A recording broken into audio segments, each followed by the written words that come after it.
시청자 여러분 안녕하십니까? 최근 조선중앙텔레비전에서 방송된 프로그램을 분석해 북에 대한 다양한 정보를 편견 없이 선입견 없이 바르게 전해드리는 북녘의 하루 김창현입니다.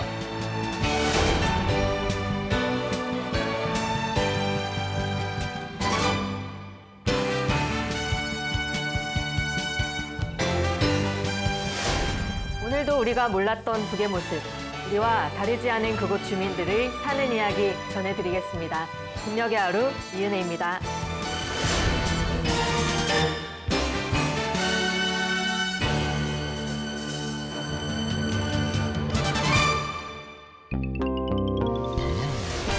북녘의 하루를 통해 만나볼 주요 소식들입니다. 북은 지금 한 달도 남지 않은 올해 생산 목표 달성을 위한 북의 분주한 현장 소식 전해드립니다.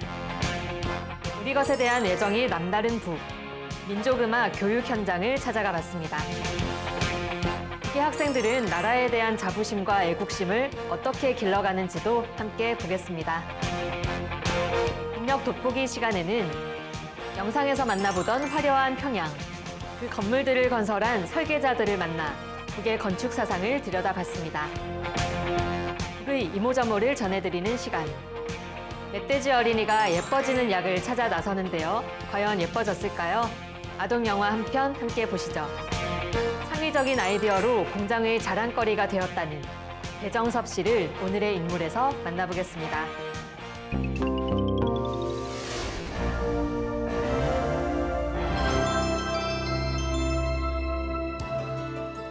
최근 보도된 북의 소식을 전하는 북은 지금입니다. 이제 2022년이 한 달도 남지 않았습니다, 여러분. 시간이 왜 이렇게 빨리 가는지 모르겠는데요. 아마 모든 분들이 올 한 해 잘 마무리하기 위해서 마지막 달을 어떻게 하면 잘 보낼 수 있을까 생각하고 계실 것 같습니다. 그건 북도 마찬가지겠지요. 특히 모든 단위가 5개년 계획에 따라 자신의 임무와 목표를 뚜렷이 세우고 사는 사회니까 아마 연말이 그만큼 더 바쁘지 않을까 싶습니다. 네, 특히 생산을 책임지는 현장은 더 그럴 텐데요. 먼저 경제 발전에 꼭 필요한 전력 생산 부문은 어떤 상황일까요? 전력 공업성을 찾아가 보겠습니다. 5개년 계획 수행에서 관건적 해인 올해를 승리적으로 결속하기 위해 각지 일꾼들과 근로자들이 분발해서 순별, 월별, 분기별 계획을 어김없이 수행해 나가고 있는 소식입니다. 우리 당 전력공업 정책의 기본 요구는 전력 생산을 경제 발전에 따라세우는 것이 아니라 철저히 앞세우는 것입니다. 현재 우리 정에서는 수력과 화력에 의한 전력 생산을 능동적으로 조절해서 당면한 전력 수요를 충분히 보장하는 것과 함께 전력 생산을 새로운 높은 단계로 끌어올리게 한 대로 지향시켜 나가고 있습니다. 4사 분기에도 수력 발전소들에서 물 관리를 가학하고 고수위, 고효율 운전을 보장하면서 세형의 효율 높은 수차들을 도입하기 위한 사업 적극적으로 내밀었습니다. 화력발전 부분에서는 화력발전 설비 대보수를 집중적으로 진행하고 그다음에 여러 가지 발전 설비 효율을 높이기 위한 기술적 대책 사업을 진행하고 또 같은 석탄으로 더 많은 전력을 생산하기 위한 기술혁신 운동을 힘있게 내밀고 있습니다. 성에서는 당면한 전력 수요를 원만히 보장하는 것과 함께 구체적인 작전과 지휘를 따라 세워서 전력 생산을 계통적으로 누리기 위한 사업들을 적극 추진하고 있습니다. 전국 곳곳 농촌 살림집이며 화성지구 1만 세대 등 건설 프로그램이 차질을 빚지 않으려면 시멘트를 비롯한 건축 자재 생산도 잘 보장이 되어야겠지요. 상원 시멘트 연합기업소 천리마 타일 공장 소식 전해드립니다. 전국 도처에서 새로운 건설 혁명의 불길이 세차게 타오르는 속에 각지 건재 생산 단위들에서 세멘트와 건재 생산량을 결정적으로 늘리기 위한 증산 투쟁이 과감히 전개되고 있습니다. 상원 세멘트 융합기업소에서는 세멘트 생산을 월별, 분기별로 수행하면서 앞선 기술을 도입한 파쇄 공정을 새로 꾸리고 출하 조정실을 개건 현대화하는 데 힘을 넣어서 세멘트 생산을 부단히 장성시키면서 단위의 지속적인 발전을 이룩할 수 있는 물질 기술적 토대를 강화해 나가고 있습니다. 한편 천리마 타일 공장에서는 올해의 최고 생산연도 수준을 돌파할 대담한 목표를 세우고 자체의 힘과 기술로 타일 생산 흐름선을 증설해서 생산성을 1.2배로 높였습니다. 이와 함께 능력 확장 공사를 계속 줄기차게 내밀어서 중요 대상 건설에 필요한 각종 타일들을 제2일에 원만히 생산 보장해 나가고 있습니다. 그런가 하면 우리 민족 음악을 발전시키기 위한 노력도 이어지고 있습니다. 어릴 때부터 우리 소리가 제일이여 이렇게 자라나려면 아이들을 키우는 선생님들의 노력 중요하겠죠.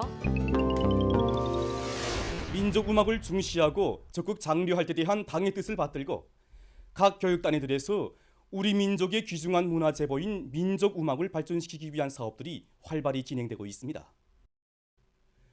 김원균 명칭 평양음악대학에서는 재능 있는 민족 음악가 후비들을 더 많이 키우기 위한 교육 사업에 힘을 넣고 있습니다. 우리 민요를 보게 되면 각 지방마다 음조적, 선율적, 정서적 특징을 가지고 있는데 그에 맞게 창법도 각이합니다. 이 학생들이 전통적인 창법을 살리면서도 그 개성적인 특성이 잘 배합돼서 민요의 맛과 멋이 더 잘 살아나도록 교육하고 있습니다. 또 발전하는 현실에 맞게 민요를 보다 현대감 있게 형성하도록 교육하고 있습니다. 학생들의 천성적인 소질과 재능에 맞게 민족성악 교육을 잘해나가고 있는 중구역 동안고급중학교입니다. 민요의 서질이 있고 재간이 있고 굴림새가 내재되어 있는 그런 학생들을 하나하나 찾아서 기초교육에 힘을 놓고 있습니다.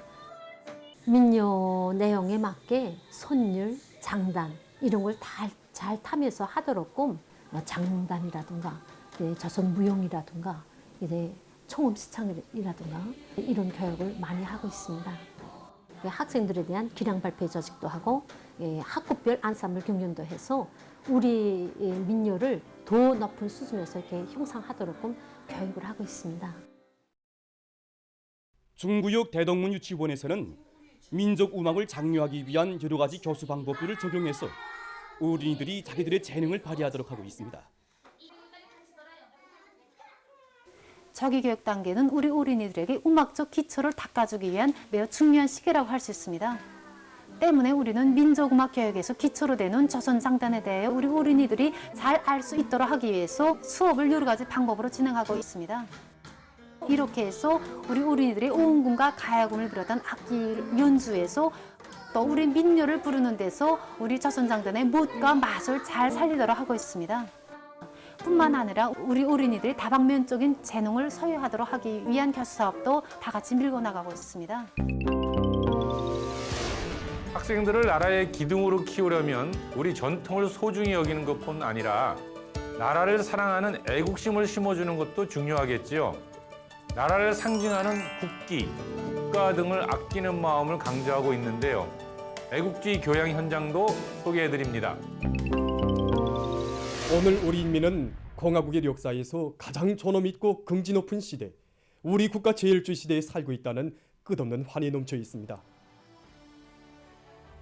국기와 국가를 사랑하고 존엄 있게 대하는 것이 전 사회적인 흐름으로 극풍으로 되고 있는 속에 각급 교육기관들에서 국가 상징을 통한 애국주의 교양을 다양하게 진행하고 있습니다. 우리 학교에서는 국기와 국가를 통하여 학생들 속에 애국심을 깊이 심어주기 위한 교양 사업을 해당 학과목들이 교육 내용에 반영하여 정상적으로 진행하고 있습니다. 그래서 특히 학생들 속에 노래, 우리의 국기, 그다음에 조국 창가 등에 대한 보급 사업과 노래 해설 모임, 또한 애국주의 교양 주제의 지은글 발표 모임과 만방율람기를 통한 편집물 시청 과정을 통하여 학생들이 자기 것을 더욱더 사랑하고 귀중히 여기는 정신을 키워주고 있습니다. 학교에서는 수업 시작 5분 전 교양 시간과 노래 보급을 비롯해서 학생들의 학습 공간, 생활 공간들이 그대로 학생들에 대한 애국주의 교양 과정으로 대기하고 있습니다. 국기 개양식을 비롯해서 전국 각지의 교육 단위들에서 진행되는 애국주의 교양은 새 세대들의 가슴속에 존엄 높고 강대한 사회주의 조국에 대한 긍지와 자부심을 깊이 새겨주고 있습니다. 실생활에 발을 붙이고 다양한 방법으로 진행되는 교육 교양들은 학생들로 하여금 국기와 국가에 대한 뜨거운 사랑 속에 애국도 있고 충성도 있다는 것을 깊이 깨닫도록 하고 있습니다. 매주 월요일마다 학습과 조직 생활에서 가장 모범적인 학생들이 선발되어 국기를 기양하게 되는데 이번 주에 우리 학급의 전용인 학생이 그 용예를 지녔습니다. 우리의 라몽색 광화국기가 더 깊이 더 소중히 새겨지는 중요한 계기로 되었습니다. 여러 가지 형식으로 진행되는 애국주의 교양은 학생들이 어릴 때부터 조국을 알게 하고 또 자기 고향과 모교, 덕무들을 사랑하는 마음을 키워주는 계기로 되었습니다. 이 과정에 좋은 일하기를 찾아하는 소행들도 늘어나게 되었습니다. 라몽색 공화국기와 애국가와 더불어 새 세대들의 가슴 속에 애국의 녹시 더욱 깊이 간직되고 앞날의 육군으로 튼튼히 준비해 나가고 있는 자랑찬 현실은 위대한 우리 국가의 양양한 내일을 가슴 벅차게 그려주고 있습니다. 사실 애국이라는 단어는 애국가 부를 때 아니면 축구 경기, 한일전 볼 때 그럴 때 말고는 가슴에 잘 새기지 못하는데요. 북에서는 유독 강조를 하네요. 우리 국가 제일주의 시대를 살고 있다 이렇게 표현하던데 우리 국가 제일주의 이게 뭘까요? 우리 국가 제일주의는요. 2017년 11월 노동신문에 처음 등장했는데요. 당시는 주체철 탄소 하나 화학공업이 성공하고 국가 핵무력 완성을 선언한 해지요. 이후 2021년 1월 조선노동당 제8차 당대회에서 국가의 존엄과 지위를 높이기 위한 결사적 투쟁 결과로 탄생한 자존과 번영의 새 시대. 이 새 시대를 우리 국가 제일주의 시대라고 규정한 바 있습니다. 그러니까 노동신문은 우리 국가 제일주의 내용을 크게 4가지로 제시한 바 있고요. 4가지요. 어떤 내용일까요? 네, 첫째, 존엄 높은 인민의 나라를 꼽았고요. 그러니까 인민의 지위와 역할이 제도적으로 담보되고 실제 구현되고 있다는 것이지요. 네. 둘째, 사상적 일색화를 실현한 일심단결의 나라라는 것이고요. 셋째, 자립적 민족 경제와 자위적 국방력을 건설한 기적의 나라인데요. 경제 봉쇄 속에서 자강력의 기회로 반전시켰다는 것이지요. 네. 넷째가 영도의 계승성이 확고한 전도 양양한 나라라는 겁니다. 그러니까 한마디로 말해서 북이 지금까지 이룩한 성과에 대한 긍지와 자부심을 바탕으로 사회주의 부강조국 건설에 대한 자신감의 표현이라고 봐도 무방할 것 같습니다. 네.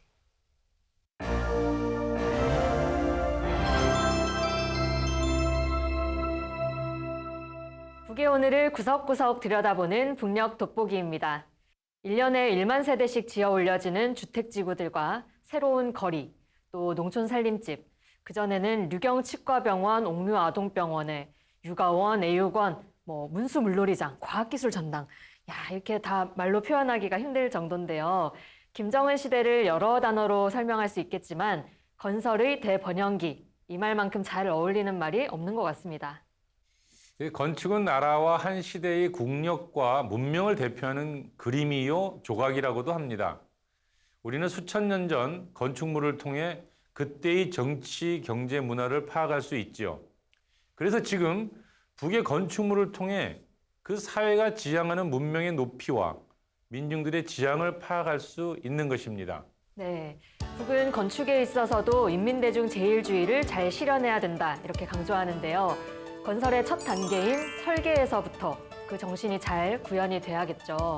오늘은 그 설계를 담당하고 있는 인재들과 또 북의 건축 사상 들여다보겠습니다.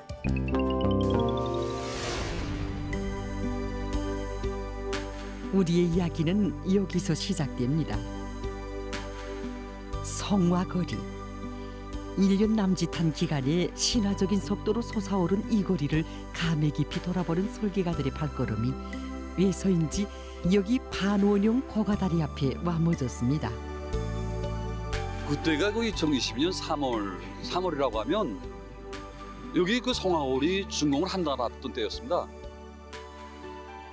바로 여기서 경리한 청소동께서 이 성화거리에 매 건물들의 건물 형성과 배치가 정전이 겸용거리와는 한약이 다르다고 또 설계를 괜찮게 했다고 말씀하셨습니다.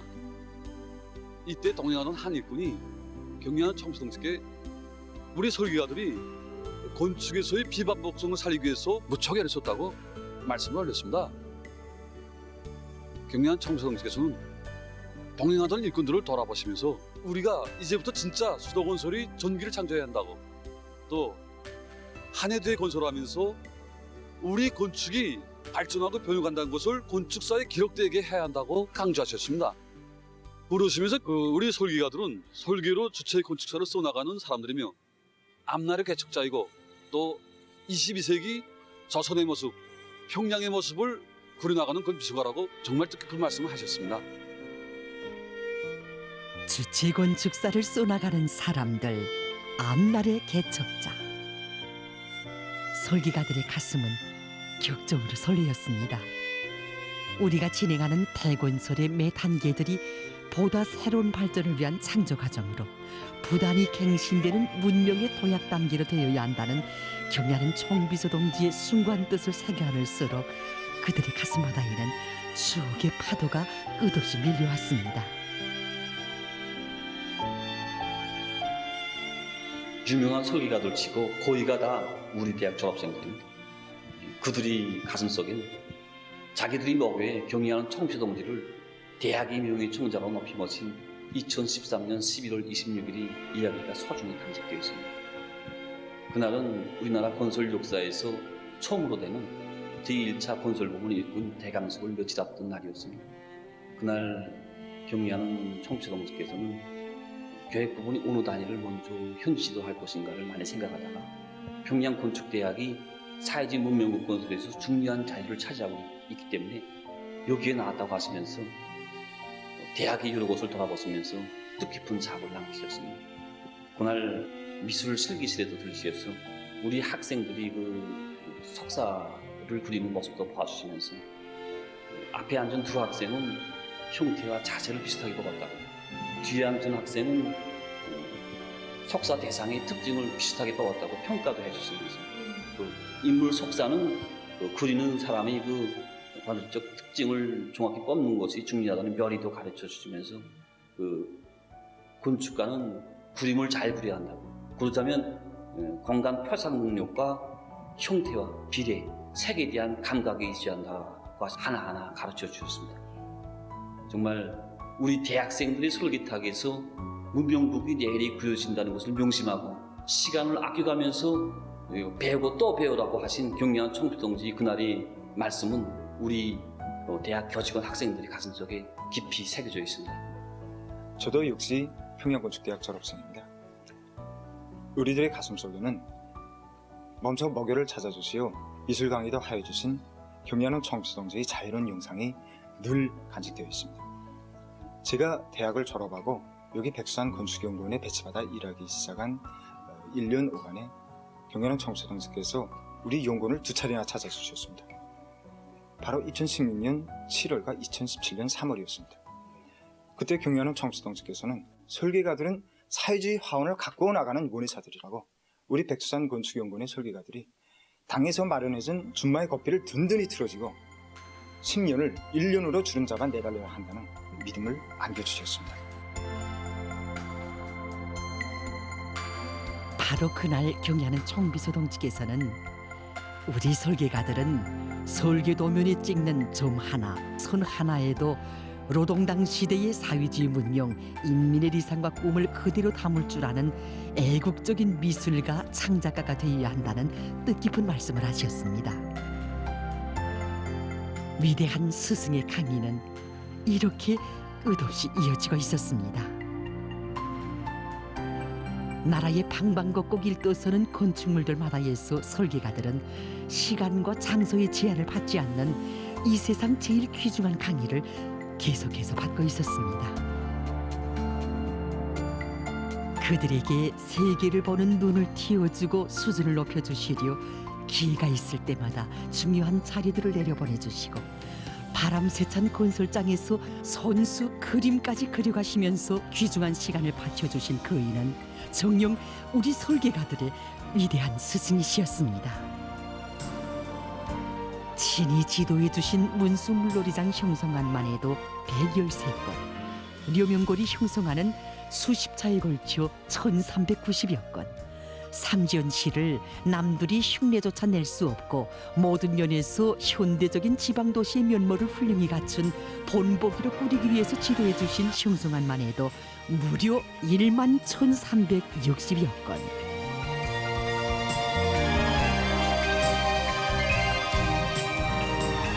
근데 우리가 많은 설계도 작성한 과정에 경의하는 청구서 동지께서 바라시는 그 높이, 그리고 우리가 해야 할 설계가들은 이 세상 제일 위대한 건축의 고장을 스승으로 모셨기에 주치건축의 오늘과 내일을 쏘나가는 자기들은 제일 행복한 사람들이라고 한결같이 말하고 있습니다.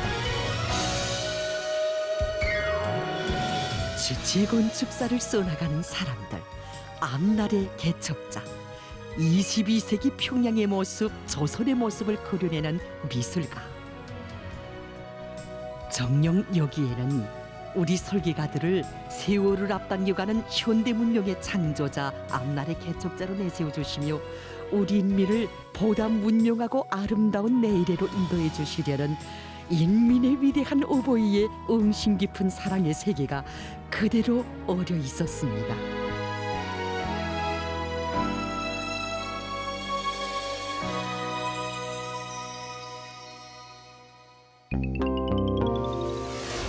평양건축대학과 백두산 건축연구원 설계자들 만나보고 왔습니다.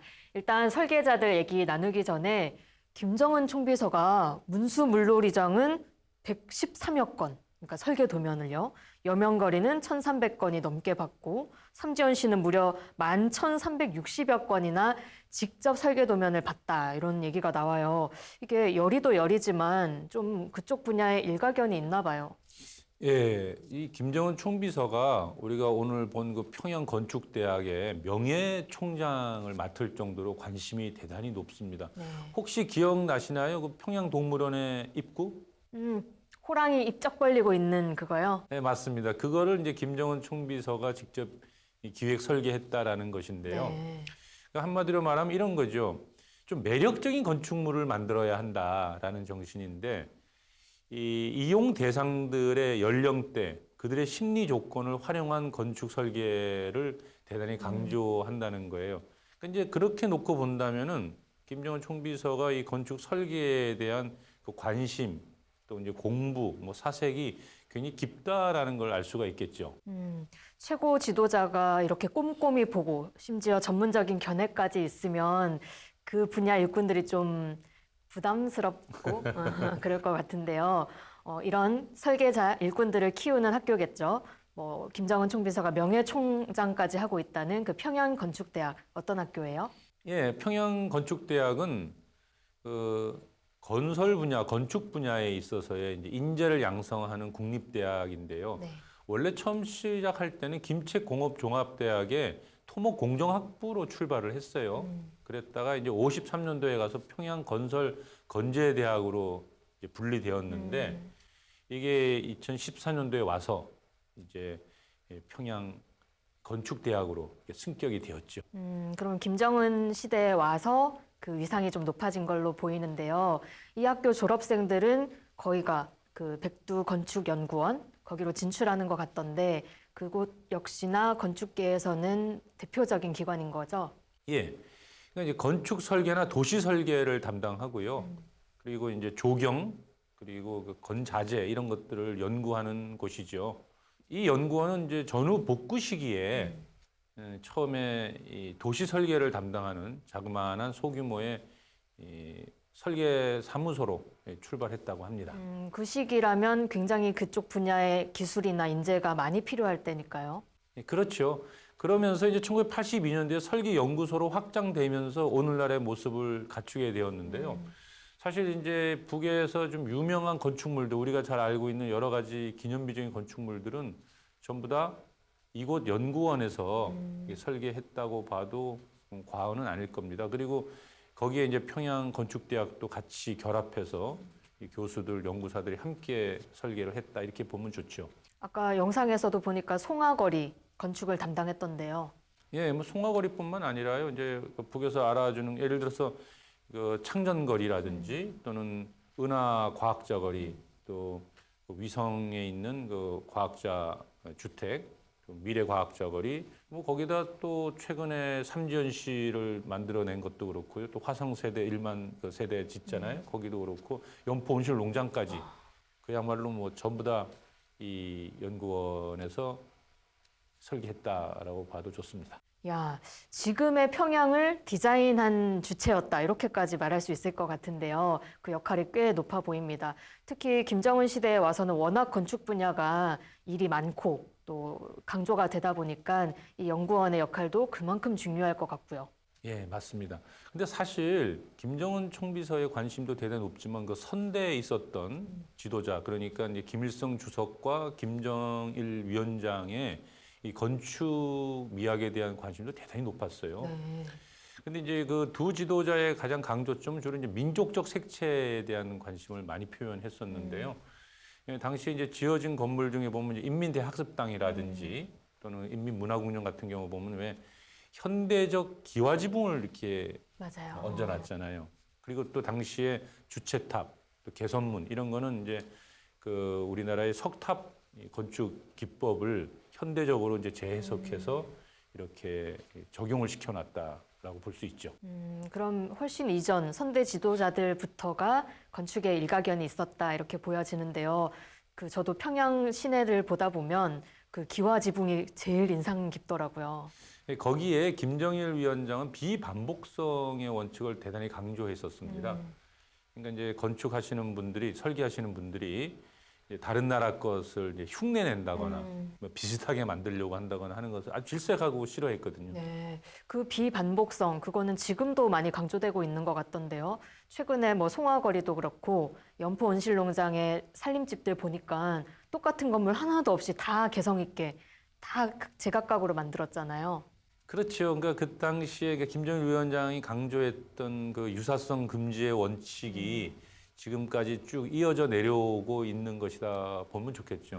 또 그뿐만이 아니라요. 또 이어져 오고 있는 게 있는데 김정일 위원장이 가장 강조했던 게 아파트를 지을 때 지상에는 녹지 공원을 만들고 지하로 주차장을 내려보내라라고 하는, 즉 친환경성에 대한 강조를 많이 했는데 그것도 지금 굉장히 이어져 내려오고 있는 중요한 원칙이 되었죠. 예, 그런 지점은 지금 우리나라에서도 되게 중요하게 보고 있잖아요. 그걸 예전부터 강조를 했었다. 그러면 지금 북의 아파트는 다 그런 식으로 지어지고 있겠네요. 예, 뭐 지하 주차장으로 전부 짓고 있고 거기에다 이제 전기 충전 시설도 갖추는 문제를 굉장히 강조하고 있죠. 아, 이제 전기차 시대잖아요. 북에서도 그런 시대를 준비하고 충전기를 많이 주차장에 완비를 하고 있다. 인프라를 구축하고 있다 이런 거네요. 앞으로 시대를 대비하는 거겠죠. 예.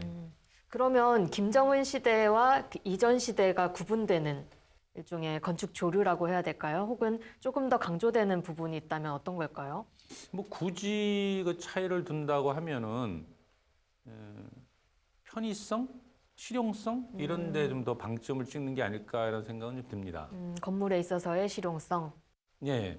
그러니까 주민들이 건물을 이용하는데 불편함이 없도록 하자라는 것인데요. 이것을 이렇게 얘기하냐면 인민 대중을 중심에 놓고 인민의 지향과 요구, 인민의 이익에 맞게 건축을 하는데 복무해야 한다. 뭐 이렇게 얘기하고 있거든요. 한마디로 건축에 있어서 인민 대중제일주의 건축을 실현해야 된다라는 것이죠. 우리 저번에 송화거리 들여다봤을 때 왜 겉보기에 번지르르한 것만 강조하지 말고 실제 거기 사는 주민들이 편하게 뭐 봉사시설 같은 거 다 재배치시켰다 이런 얘기 나눴었잖아요. 그게 기억이 나는데 그럼 그런 측면도 그냥 하는 지시가 아니라 이런 건축 사상, 건축 철학에 따른 지시였다. 이렇게 봐야 되겠네요. 그렇죠.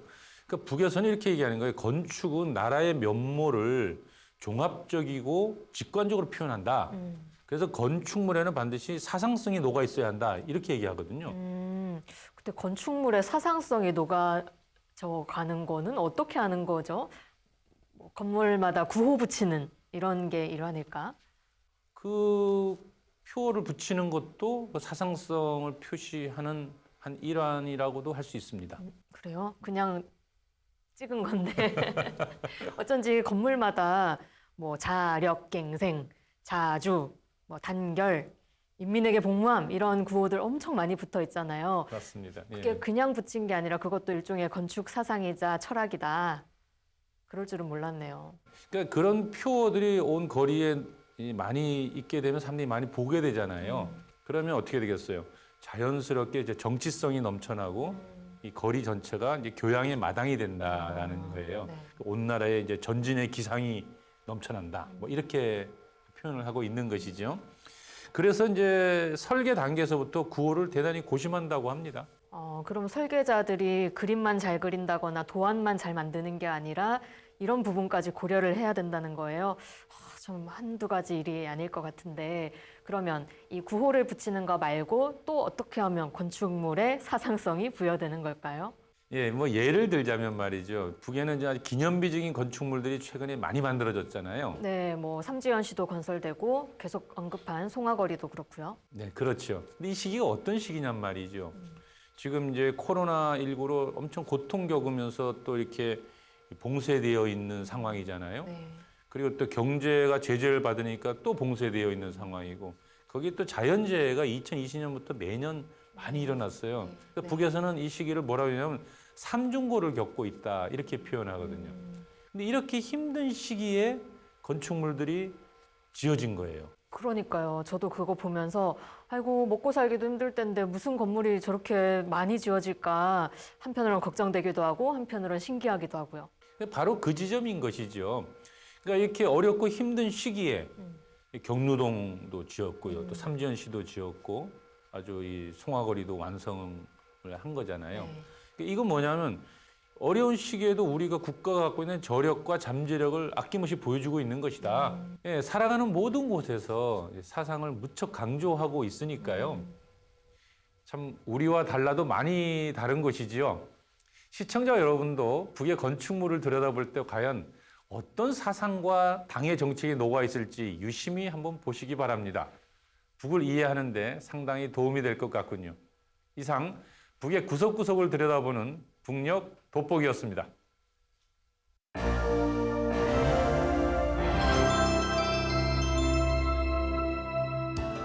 조선중앙텔레비전에서 방영되는 다양한 프로그램을 모아 보여드리는 북이모저모 시간입니다. 오늘도 어떤 흥미로운 소식이 준비되어 있을지 기대하셔도 좋습니다. 동물들이 모여 사는 마을에서 사진 촬영을 앞둔 멧돼지 어린이가 얼굴이 고와지는 약을 찾아 헤매입니다.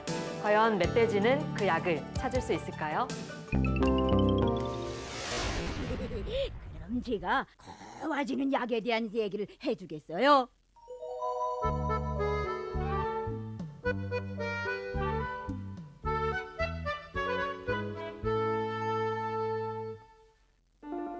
이 약샘을 먹고 힘을 키워 나와 맞서겠다고? 약샘은커녕 내가 먼저 이놈들을 잡아먹고 말 테다. 그날은 바로 무너진 동산 약샘터를 꾸리는 날이었습니다. 멧돼지 형! 오! 어서 네 동생이구나. 왜? 우리 형이 약샘터 끓이는데 나가면서 멧돼지 형도 빨리 나오래. 뭐? 채! 인차 사진 찍는다는데 이름 또 뭐야?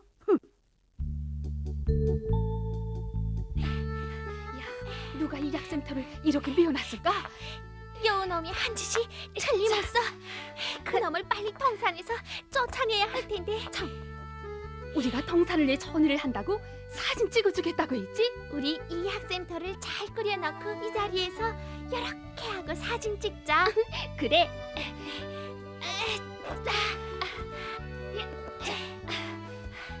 야, 이 큰 돌이 샘구멍을 막고 있었구나. 빨리 드러내자.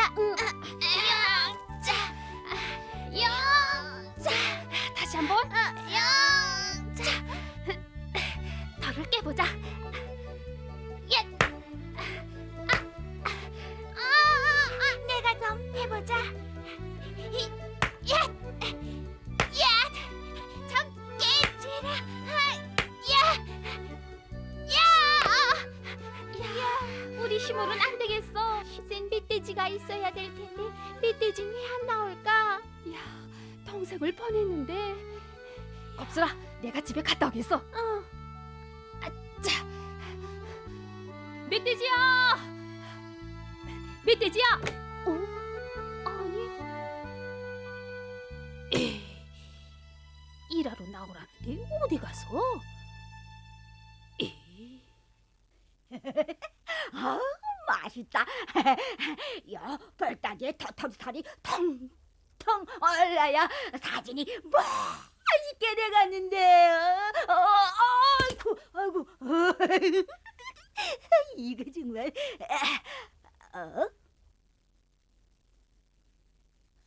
거기 뭘 봐? 자, 가만.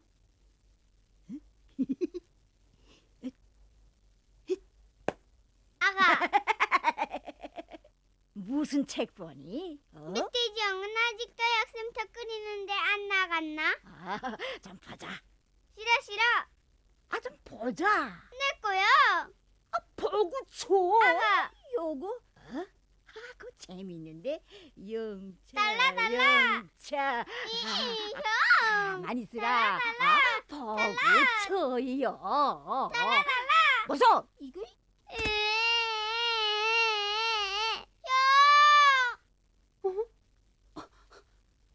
아니? 매미는 개미네 집에 찾아가서 말했다. 야! 넌 일은 안 나고 왜 남의 동생을 울려? 가지라, 확 가지라. 자자자자. 찔찔쩍인. 라라라라라. 어서 일어나. 야, 너 약sem터 끓이는데 안 나올래? 난 몸이 튼튼해서 약셈 안 먹어도 돼. 알겠어? 뭐라고? 이제 사진을 멋있게 찍자면 몸도 내고 얼굴도 좀 가꿔야 할 게 아니나요. 뭐? 사진? 사진을 찍자. 멋있게 찍자. 라라라라라라. 그렇지. 쌍이빨도 반짝반짝하게 닦고 머리도 곱게 훅 빗고. 가만 한번 갈라볼까? 요렇게. 다시. 얼굴만 닦으면 뭐 사진 찍어준대. 저건 무슨 소리야? 뭐야? 야야, 우린 너하고 사진 안 찍어야. 삐쭉. 쌍이빨도 삐쭉. 입도 삐쭉. 삐쭉? 멧돼지 형은 야. 가자.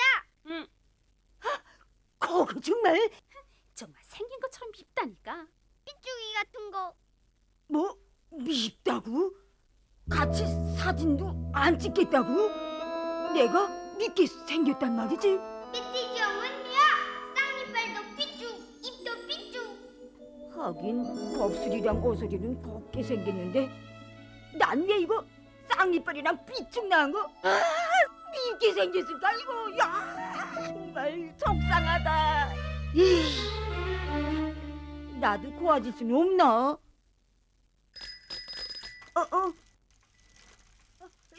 염살아버지! 우살아버지! 이 안에 얼굴이 고와지는 약은 없나요? 고와지는 약? 네, 고와지는 약. 아하, 고와지고 싶단 말이지. 야, 있나요? 글쎄 내가 약솜도 끓이는데 안 나갔다고요? 동무들이 밉다면서 사진도 같이 안 찍겠대요. 네가 약샘터 꾸리는데 안 나갔단 말이지. 난 고와줘야겠는데. 고와지는 약이 있다. 그 약을 쓰면 우리 멧돼지가 순간에 고와지지. 그래요? 그래. 됐다. 할아버지, 나도 그 약 주세요. 예. 주지 줘. 그런데 그 약은 먹는 거나요? 바르는 거나요?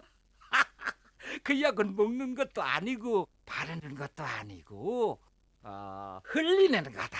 예? 흘리는 거요? 그런 약도 있나요? 있지. 빨리 좀 주세요. 예? 그래 주지. 그런데 그 약은 꼭 동산을 위해 좋은 일을 하고 먹어야 약효가 있단다. 좋은 일이요? 지금 노이 동무들이 저기서 무너진 약샘터를 꾸리는데 힘이 센 네가 가서 도와줘라. 할 수 있겠니? 할 수 있어요. 당장 갈래요. 야, 됐구나. 저 고와지는 약 꼭 줘야 돼요. 예? 맨손으로 가니? 꼭요. 저 그날 야, 나도 이제 고와진다. 이 세상에 좋은 약이 많고 많은데 고와지는 그런 약도 있을까? 나만 쳐다보라려 고와지고 싶은 그 마음 내 마음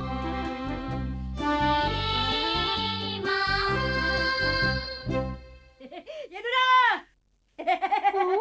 아니, 멧돼지야. 자, 달라. 매질은 내가 해. 아니? 했자. 했. 했. 했. 야. 야. 했. 야. 야. 깨지라. 야. 아니, 어떻게 된 거야? 나오랄 때는 안 나오더니. 글쎄. 아니? 자, 같이 하자. 겁쓰라. 야.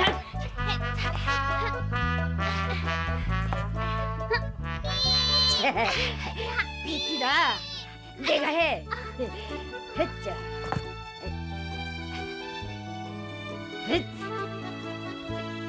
했자. 했. 야, 멧돼지 형 힘 세다야. 자. 내려간다.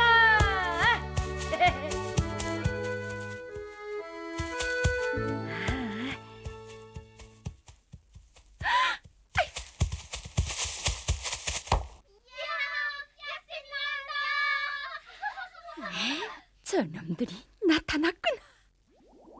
야, 이젠 엄병산이 다시 약샘을 먹게 됐어. 정말 그래. 멧돼지야, 정말 수고했어. 야, 이거 땀 흘리는 거 좀 보라. 야, 정말. 뭐 그런다고? 아, 그렇지. 고와지느냐? 염살아버지! 고와지느냐? 고와지느냐? 멧돼지야, 어디 가니 너? 나도 이제 그 약을 먹고 너희들처럼 고와진다. 할아버지! 고와진다고? 무슨 소리야? 네 놈들이 또 약샘을 봤어? 오늘은 몽땅. 야, 염소우사 할아버지가 빨리 와야 고와지는 약을 먹겠는데. 야, 참, 왜 안 오실까? 내가 조언을 했는데. 여놈들!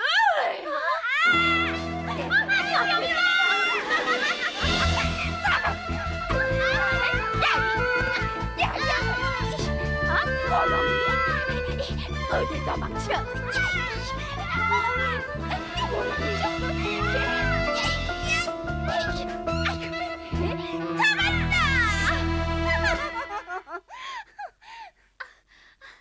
겁쓰라.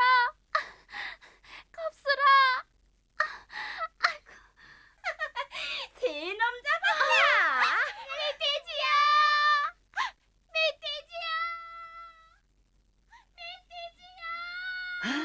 이게 무슨 소리야?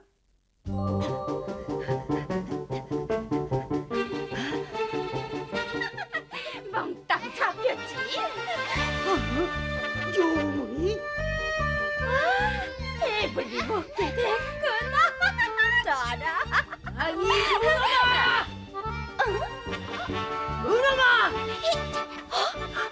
저 멧돼지 놈이. 애니 쌍빨 맛을 봐라!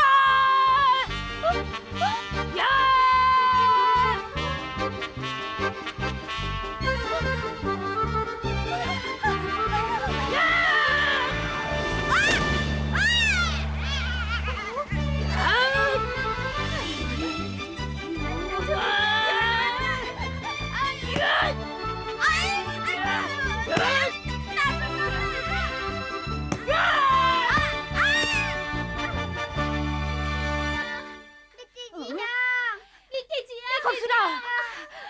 잘하니?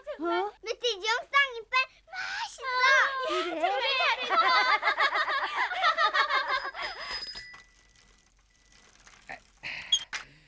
멧돼지야. 의사 할아버지! 의사 할아버지! 이젠 고와지는 약을 주지요. 예? 내가 자원이라 했는데. 그래? 예. 어디 좀 볼까?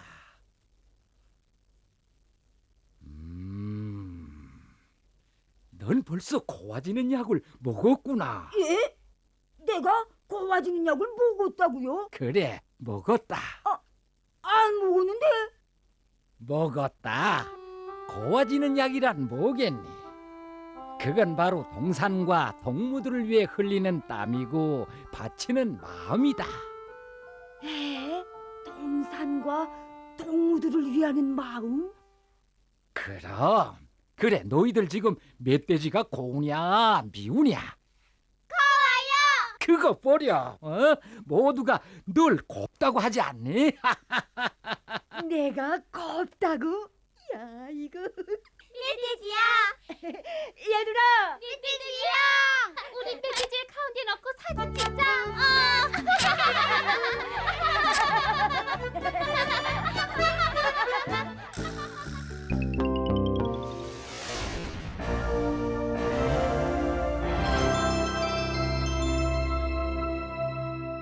북에서 주목받는 사람들의 이야기를 전하는 오늘의 인물 시간입니다. 평양 316 전선종합공장에는 창의 고안의 명수라 불리는 노동자가 있습니다. 30여 년간 이 직장에서 일한 고참 노동자인데요. 오랫동안 한 곳에 있다 보면 현실에 안주하기 마련인데 오늘 주인공 배정섭 씨는 달랐습니다. 매일 2시간 학습, 그리고 사색과 연구로 수많은 발명과 기술 성과를 이뤄냈다고 합니다. 이런 인물은 우리 모두에게 귀감이 되지 않을까 싶습니다. 함께 만나보실까요?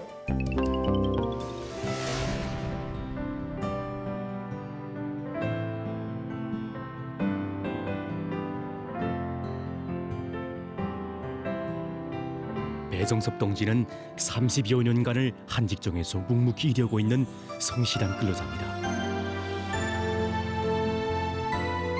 설비의 국사나 제자우나 실현에 앞장선 공장의 법에 창의고한 명수이기도 합니다. 우리 배정섭 동지가 수십 년간 그 노동생활 과정에 내놓은 기술력 시간은 무려 150여 건이나 됩니다. 지금도 매해 평균 10여 건의 가치 있는 기술력 시간들을 생산에 도입하고 있습니다. 하루에 2시간 이상 공부하는 것은 정석 동지의 오길 수 없는 생활 습관입니다. 언제나 사색과 탐구 속에서 사는 사람이 바로 배정섭 동지입니다.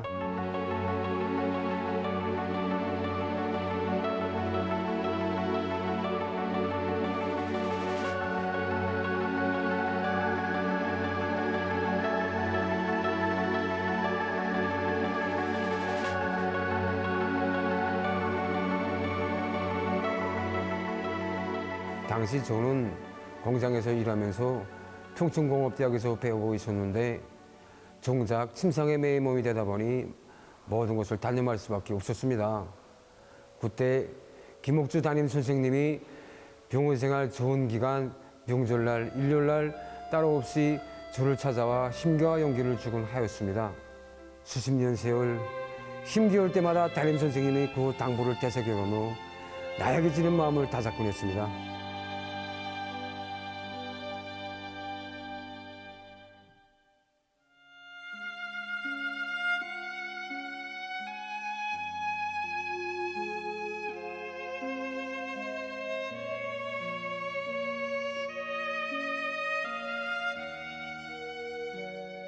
공장에 필요한 사람, 그 가치를 재는 척도는 바로 나의 지식, 나의 기술이다.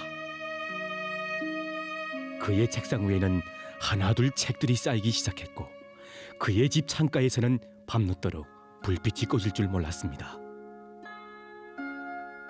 지식의 탑을 한돌기 한돌기 쌓으며 그는 늘 착상의 실마리를 찾기 위해 모닥이었습니다.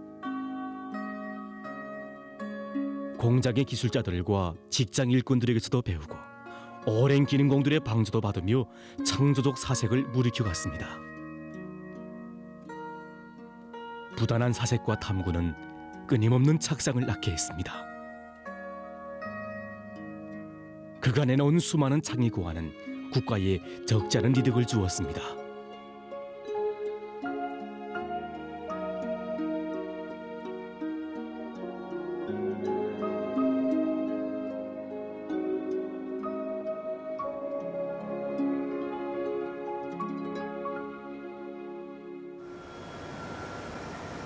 중섭동지는 우리에게 늘 말하곤 합니다. 물론 새 것을 창조하고 새로운 것을 만들어내는 것이 옳지 않은 일이다.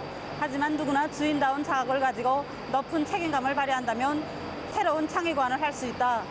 이 일터와 기대들이 다 우리 노동자들의 것인데 주인이라면 응당 우리가 주인 굿을 해야 하지 않는가.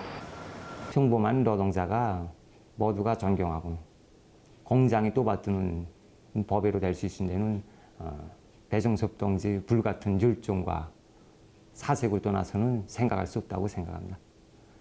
그래서 그의 사고와 실천은 어떻게 하면 직장 생산에 이바지하고 공장의 발전에 기여하겠는가 하는 대로 지향되고 있습니다. 나의 부모들이 한 생이 깃들어 있고 내 노동생활이 첫 발자국이 새겨진 여기서 조선노동당원의 용기도 지녔고 인생의 감높은 영광도 받아 안았습니다. 내 생활의 전부와도 같은 우리 공장을 나는 사랑합니다.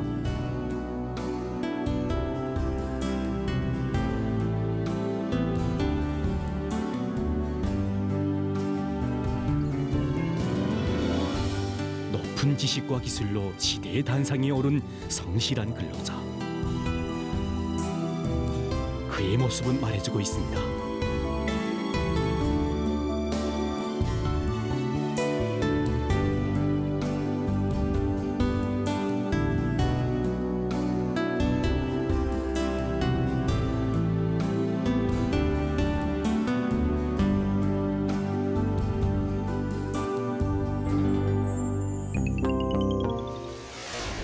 오늘 순서는 여기까지입니다. 여러분, 오늘도 북과 조금 더 가까워지셨나요? 앞으로도 있는 그들의 북녘 소식 여러분께 꾸준히 전해드리겠습니다. 잠시 후 김창현의 한마디가 이어집니다. 끝까지 시청해주세요. 함께해 주신 여러분 고맙습니다.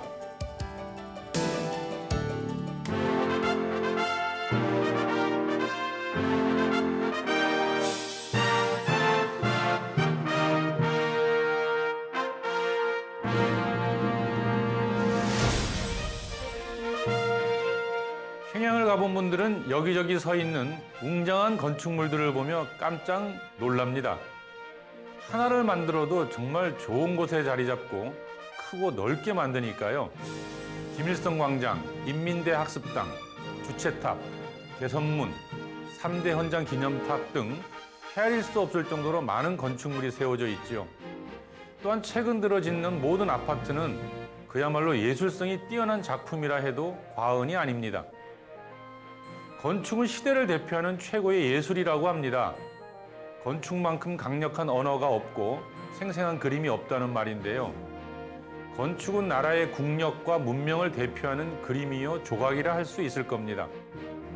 건축물을 통해 그 사회가 지향하는 문명의 깊이를 알 수 있다고 하니까요. 북의 건축물을 접할 때 우리가 잘 알아야 하는 점이 있는데요. 북은 건축을 할 때 반드시 사상성과 정치성이 근본이라고 합니다. 한마디로 집을 짓더라도 사상과 주제가 분명해야 한다는 것이죠. 건축 자체가 사상 교양적 기능을 가져야 한다는 말인데요. 북의 일관된 건축 철학을 인민대중 제일주의 건축이라고 합니다. 얼마나 인민의 이익에 맞게 지었는지, 인민들이 무엇을 원하는지 잘 알아야 한다는 것인데요. 가장 경계해야 할 것은 말이죠. 사상을 빼버린 건축, 그러니까 건축 미학 만능주의, 예술 지상주의라는 겁니다. 모든 사업에서 사상을 가장 중시 여기는 풍토, 우리와 달라도 많이 다르지요. 아무튼 북의 건물마다 붙어있는 구호들 역시 건축 설계 단계부터 고심한 것이라고 하니까요. 그래서인지 오늘따라 그만 어느 건물의 구호에 마음을 빼앗겨 한참 눈을 뗄 수 없더군요. 하나는 전체를 위하여, 전체는 하나를 위하여. 국력의 하루 김창현의 한마디였습니다.